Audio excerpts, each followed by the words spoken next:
So watching the fallout of Sean Strickland absolutely obliterating a left-wing nutjob of a reporter the other night has been hysterical to watch. And how do we know he's a left-wing nutjob? Well, because someone like Ariel Helwani endorses him and says that he is proud to be a colleague of his. Straight away you know what you're dealing with right there. But we have TikTokers, we've got people on Twitter, we've got people on YouTube, podcasts, all losing their shit, writing articles ad nauseum about how Sean Strickland should be reprimanded, how he should be stripped of his UFC title. And some of these people are going after the UFC directly. They're going after the sports arena where this is being held. It's pretty pathetic and joyful to watch. We're going to have a look at a couple of clips that I thought were very interesting yesterday, and we'll break down some of the accentuated mental illness that happened yesterday because of Sean Strickland telling the truth. It was awesome to see. One of the first clips that I came across yesterday was this one. I saw Jake Shields was commenting on it. I don't know who these people are. I don't know what this podcast is, but right off the bat, as soon as I press play, everyone's going to know exactly what type of people we're dealing with. That is bullshit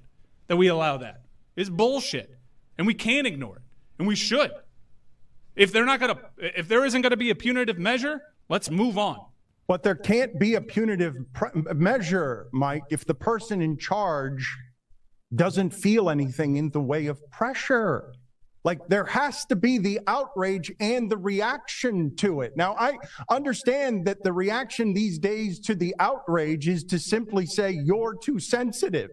This guy is clearly too sensitive. But right off the bat, we can see that these people are trying to put pressure on the up-aboves at UFC. So we don't know whether the pressure that's coming on ESPN and Disney from the likes of these shill losers is actually going to affect Dana White. I don't expect that it'll affect him personally, but we did see the press conference get cut short last night, and I thought it was interesting because in the face of losers like these lads here, what has been the response from the public in general? As I said in my video yesterday, they've fallen in behind Sean Strickland and thought to themselves, yes, finally someone is saying how we feel without the threat of being cancelled and possibly arrested depending on where you live. And a little caveat to that was that we saw that during the press conference the crowd went wild for Sean Strickland. Finally they have someone that speaks for them, someone that isn't going to have their bank accounts taken off of them by their government. And we had a member of the crowd being overzealous, jumping down off a balcony, rushing up to Sean Strickland on stage. And it wasn't to call him out for his disgusting anti-LGBTQ.ie behavior. It wasn't for that at all. It was to shake his hand and say thank you. And I think that was a metaphorical thank you from everybody that's been watching this transpire in the last 24 hours. So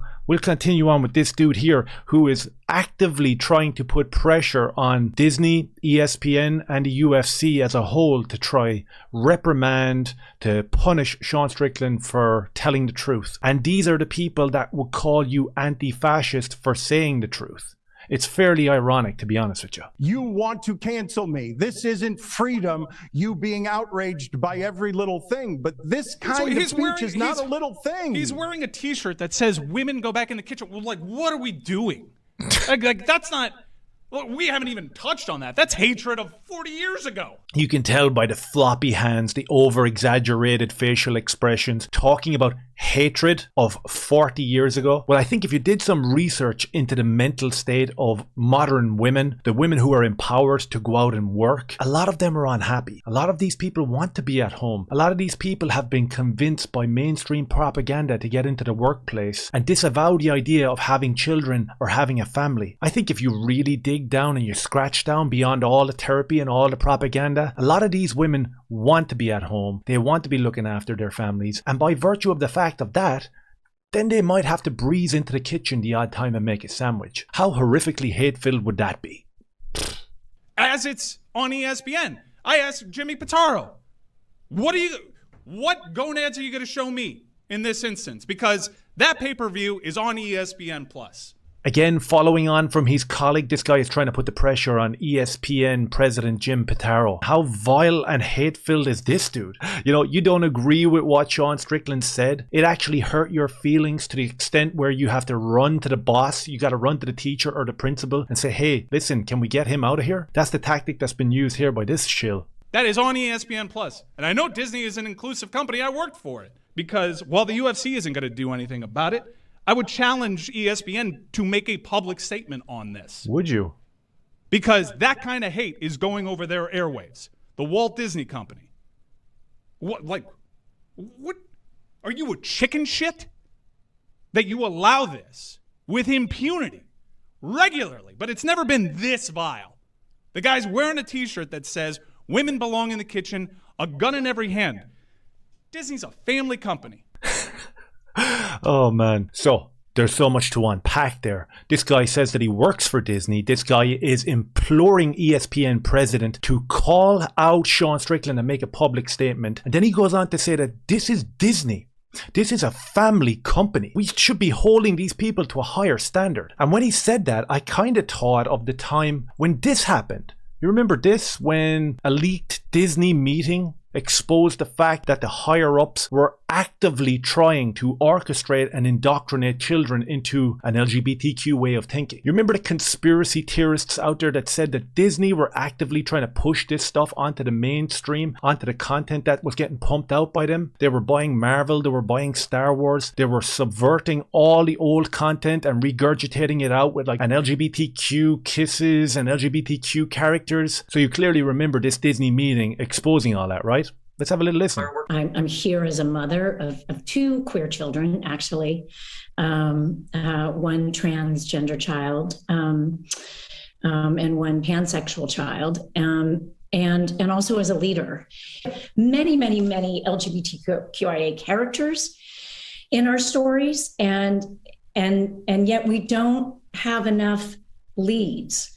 Disney's a family company.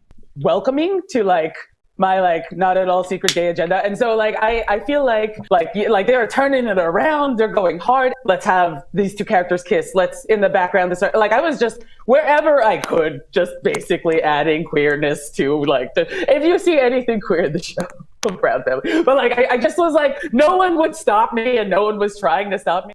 Disney's a family company. And we got into a very similar conversation, Carrie, of all of our gender non-conforming characters are in the background. That's gross. So everything there seems totally legitimate and normal and totally not filled with mental illness, right? Did you call out the company that you work for this sort of behavior? This sort of pernicious background behavior where you try to target children? Did you call them out? Did you implore anyone to make a public statement about that? I don't think so. What about this disgusting and unbelievably hidden story where the police uncovered a massive file ring at Disney World? Disney is your guy, right? Disney is your boss. You gotta call him out. What about this one? Dozens of Disney employees have been arrested for child crimes. That was another one that was vile and filled with hate. I don't remember seeing these viral clips of your type of people calling this stuff out.